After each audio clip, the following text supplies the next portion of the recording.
Going on, just checking anything urban radio. Here in Houston, Texas. I tell my testimony a lot of times, people believe that, oh yeah, so you got shot, then you changed. No, that's not what happened. My mom sent me I came to Houston for a summer. I was staying with a friend of mine who I met prior to, because I had came down here for 2 years when I was 8. Okay, for 2 years. So wait a minute. So you lived in St. Louis for a while, and then your family. Me and my mom, just came. Okay, came to visit, kind of. How old were you? What was I? I was 8. Okay, 8 years old. Okay. 8 years old, and I met a friend, and so when I grew up, and we became tight. 2 years. Grew up, I needed a place to stay. St. Louis in the summer is called Stats Up Summer. And go around, stats up, because you got to get your stats up. It's about that time you go out here and put in some work, earn your stripes to get your stats up. Well, let's pause on that for a second, man. Not in the proverbial sense like we normally do, but like let's really think about that, man, because one thing that is going on right now in the heat of the summer, like in Chicago, for example, there's literally a young child shot literally every day. So is this that equivalent, that stats that you're talking about in St. Louis? Is that kind of what it's the same thing, the summertime and the violence? It's because, with the summer, no school, stuff like that, there's more time, being given to adolescents, and so, and I was a part of it, I was a part of that community of looking for a way to counter what I didn't do while I was in school because I didn't have time, or who I want to drop because I didn't have time, or who need to get it for school start. That's the mindset. Gotcha. So going through these states of life, the lady I was staying with, because they was reading the Bible, and they was going to church, and they was listening to gospel, and I hated it. Why? Because I ain't believe in God. And it's kind of hard to believe in God when you and your mom sleep in the car, and then you see your partner get his head blown off. It's kind of hard to say, God, whatever. So they started doing all that God stuff, and I said, you know what? I don't want to stay here no more. I'm on the plane. I got my bags packed because I'm actually going to the airport. Somebody's picking me up to the airport. My mama paid for the ticket. Lady came to me. She said, hey, I had a dream that God showed me that you got shot up. And I don't believe in all that prophecy. It's just what she called it. Yeah. Hocus pocus. That's what I called it. So I'm believing that. 2 days later, I got shot up. Wow. Called it back. How old were you, man? I was 15. Okay, so you're walking the store. Okay, so you're in Houston, about 7 years at that point. And at that point in time, you're following the gang activity. What part of town were you? You talking about Houston? Yeah. Southwest. Okay, Southwest. I went to Hastings High School. That's actually where I graduated from. Okay, cool. Southwest side of town, whatever. Okay. So it started like that, and then after that, when I was in that hospital bed, I tried to figure out this thing we call life, and that's when it just started dropping. It didn't happen in one day, but I started learning a lot of stuff since then, and all of it's inspiration.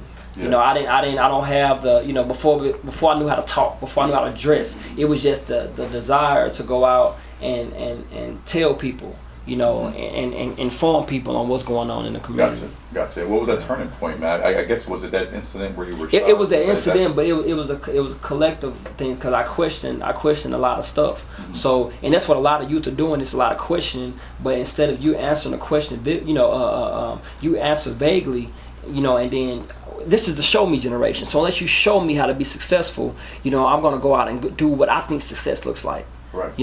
And so it's not a question of if you want to be successful or not. You could tell by the court, you could tell by the rappers and the singers and the girls and dancing and dropping it. They want to be successful, but success to them look different than success to you. Success to my family at the time was a D on the refrigerator. Right. You hear me? Yeah. It was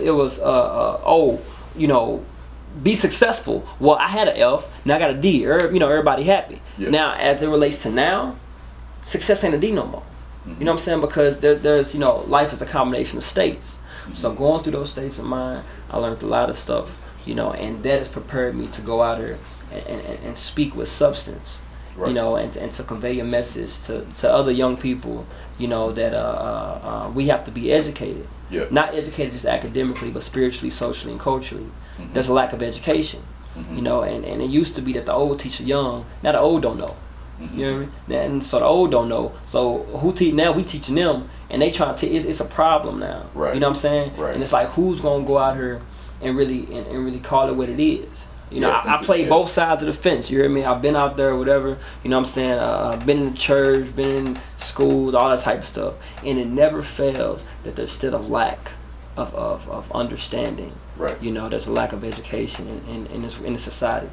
You know, and I learned that because a lot of people believe that, especially in the black community, you go to church and you grow, and God, and you know, we go after this false hope, and I'm saying we go after this false hope. Just pinpointing on that, a lot of people don't tell you that there's 5 different institutions in the United States. Religion is one of them, education is one of them, economy is one of them, family is one of them. We grow in one way and we lack in others. So you call yourself a leader. Why don't we supposed to grow in all areas? And that's all God is showing me to do, is to grow deep, brother. Yeah, in all areas. Yeah, you're getting deep, man. You know? You're getting deep, man. And I love it, man. We're gonna tap into that for sure, man, because there's one thing that's been proven is definitely that you have an arsenal of God-given gifts that you are using out there. And the thing that really really inspired me, man, was that it's not just in the theory. You know, you speak a lot about, you get into poetry. There's a lot of other levels of dramatic interpretation that you use, man. Speak about how that became a part of the message. When did you realize the poetry and those other ways of getting a message across?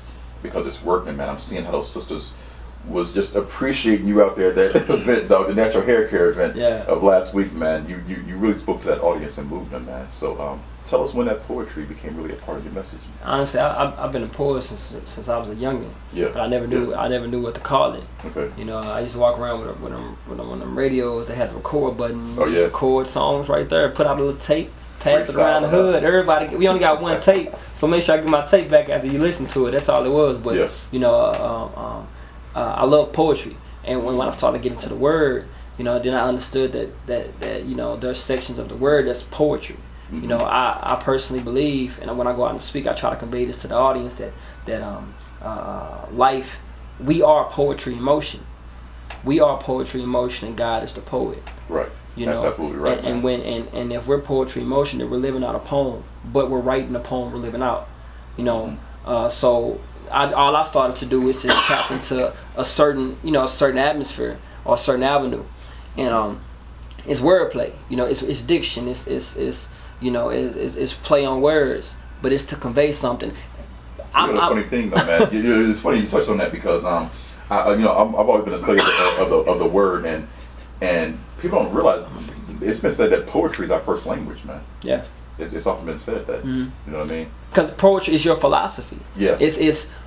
We all are philosophers. You know what I'm saying? It's my philosophy. I can draw a line, a squiggly line, and a straight line, and you're gonna interpret that line different than I interpret that line. Exactly. That's poetry. Yeah. You know? Mm-hmm. So we're poetry in motion. So in that, all I do, man, I take what God give me to say, because I'll be lying if I said that, you know, I come up with words and stuff like that. No, God writes this stuff vividly. You know what I'm saying?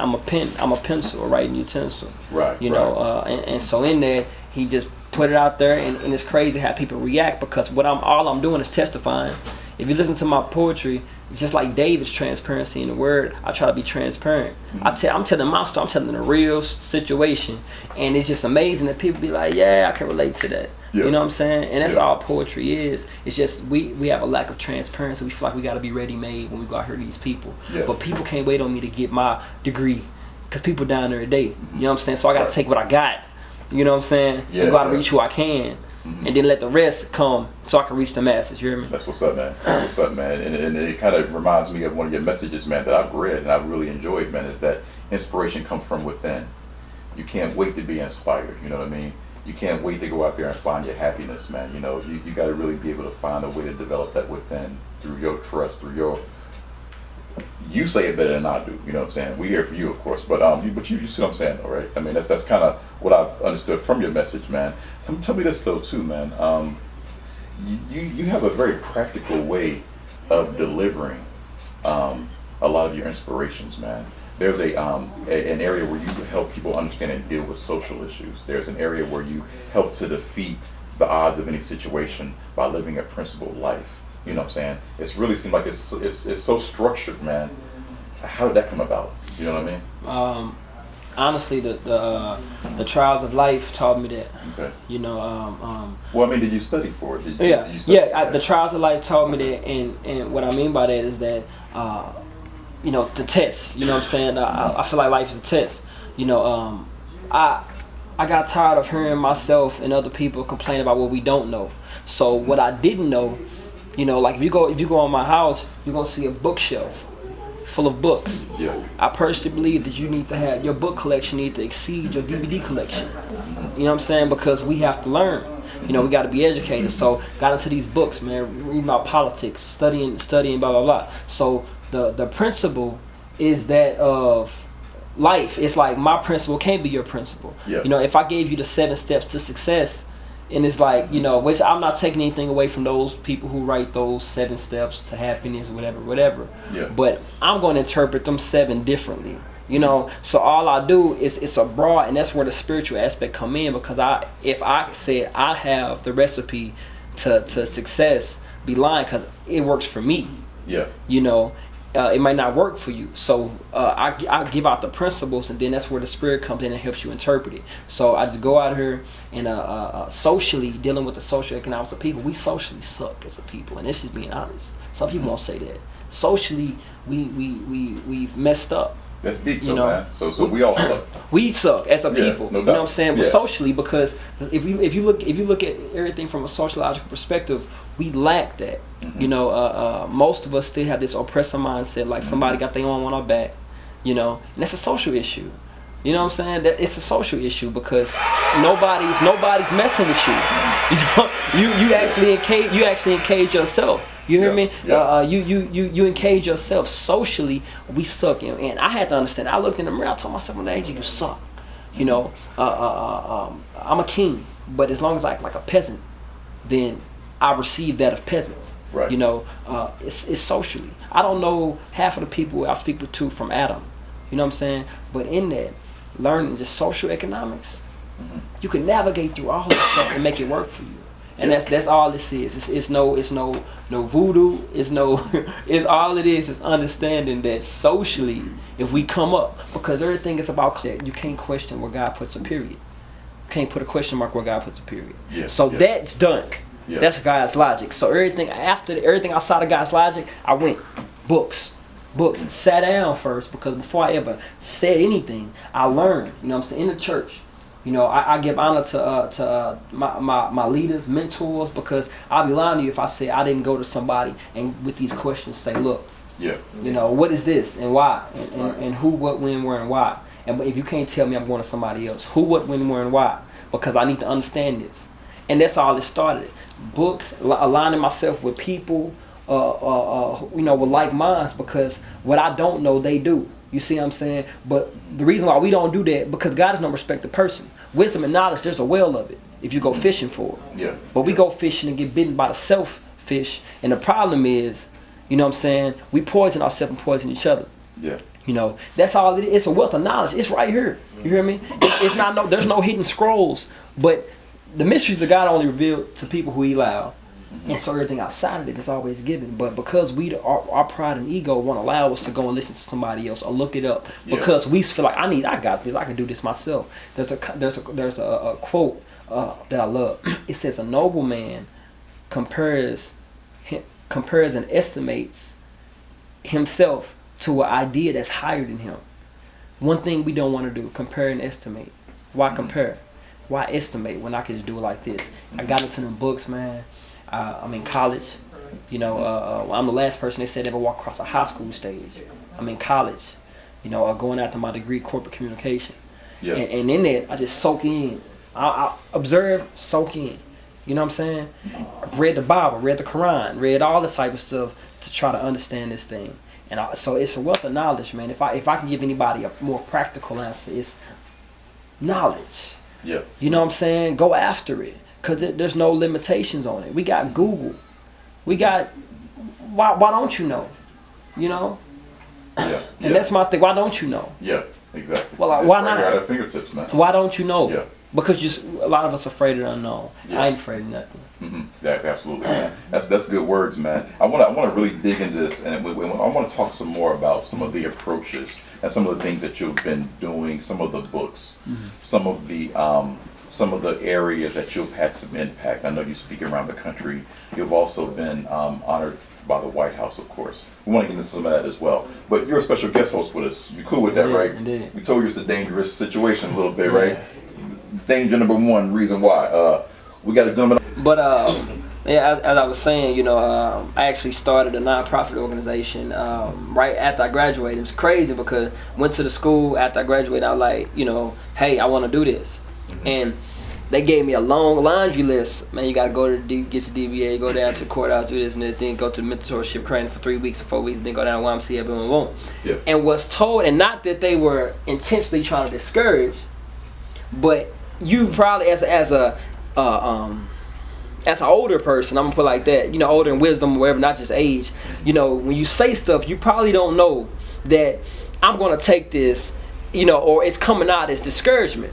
Yeah. But to a person. yeah, if I may say so. But what actually happened, and I thank God for the courage. 2 weeks later, I came back with that long laundry list, checked out.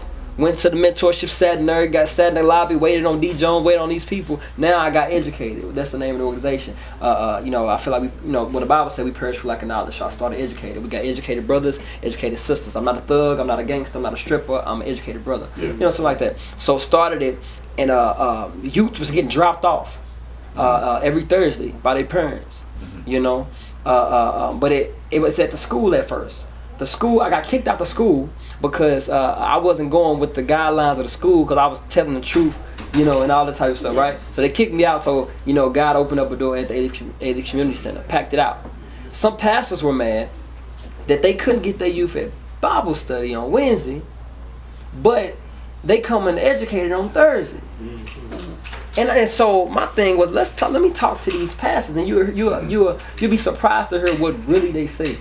Because what they don't understand, you know, and I'm not big on the credentials and stuff, but I'm a licensed minister. I'm an ordained minister. Been through that. Been to the juvenile facilities and all that type of stuff. Yes, sir. Wow. You know, I was taught the word, break it down from the Pentateuch books to the Decalogue to Hebrew and Greek to understand this stuff. You hear me? But it means nothing if you don't know how to apply it. Exactly. You know what I'm saying? If you don't know how to apply it and what it looks like now, not what it looked like back in BC. Yeah, exactly. Yeah. That's the problem. We still we living our whole life off of Jesus' 3 years of ministry. It was only 3. So what I'm saying, the youth get this thing now because it's about being relevant. Yeah. It's about being relevant, and it's about being in sync with God. You know what I'm saying? I just feel like a lot of people are out of sync. All I do, man, I say the same thing you say, just a different way. You hear me? With a little more compassion. You know what I'm saying? With a little more understanding. With a little more oomph. You know what I mean? So with that, collectively, you know what I'm saying, that conveys the message that they've been trying to get their youth to understand the whole thing. One song, one poem makes your daughter say, you know what, I'm gonna abstain from sex when you've been saying this for years, but they don't listen to you. You hear me? And so why not just use effectiveness? But the problem is we get intimidated by each other as people. You know what I'm saying? And that's why they crucified Jesus. It's amazing, man. Amazing, man. I think we're gonna. How you doing? You good, Pete? Man, I'm good. I'm just taking it all in. I feel like enhanced. Yeah. You know what I mean? Yeah, next level. Appreciate you, brother. Telling you, man, this is definitely next level, bro. Man, I would love to continue this conversation, man, because, you know, I'm really a big studier of the Word, man. And just like yourself, you mentioned how you look beyond the Bible into the Quran. I look into, like, the Book of Mary, Book of Enoch, some of those areas to find inspiration, to find truth, man. So I don't know if we can actually get that heavy on the show today. I don't know. But these are some things that I definitely want to... we definitely want to dig into, but man, we're going to take a break right now, though. And then when we do come back, we're going to keep you here, man. We're going to talk a little bit more. And we're going to have to imbue the spirit of Cookie because she's in the building. What's up, Cookie? How you? I'm awesome today. You good? Yes. Okay. Thank you. Okay, y'all, we're going to take a break, y'all. Y'all come back. Anything Urban Radio Show. Again, Manchild, B, Chill, Cookie, Yo. AJ McQueen in the building. And it don't stop. Hey,